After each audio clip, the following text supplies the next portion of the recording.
5.8 divided by 1.1. So you'll find out that this is not too different than your normal long division.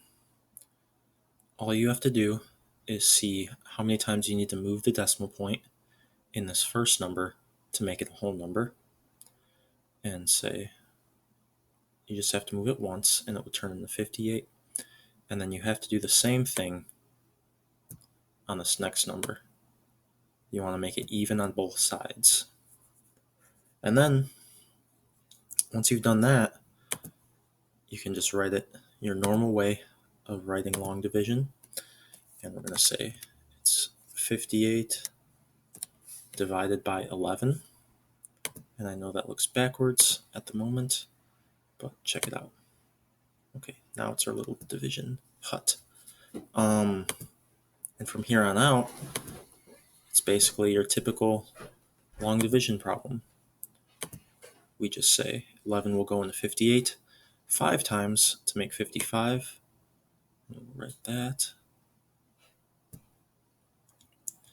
And it makes 55 when you multiply it by 5, so we'll have to subtract that.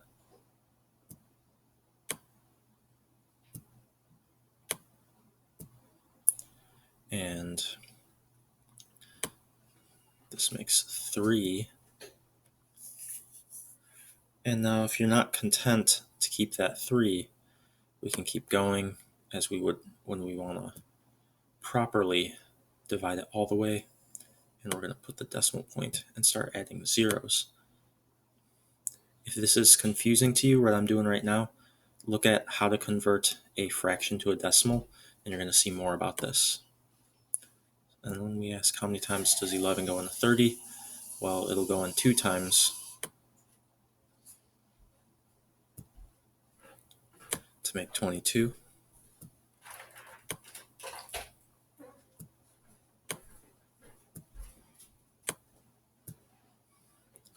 This will make 8. And we have the 0 that we can add to that. And it'll go in there 7 times to make 77.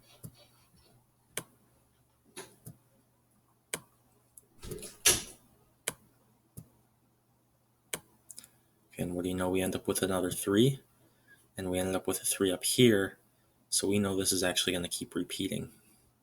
So we can say our final answer is 5.27.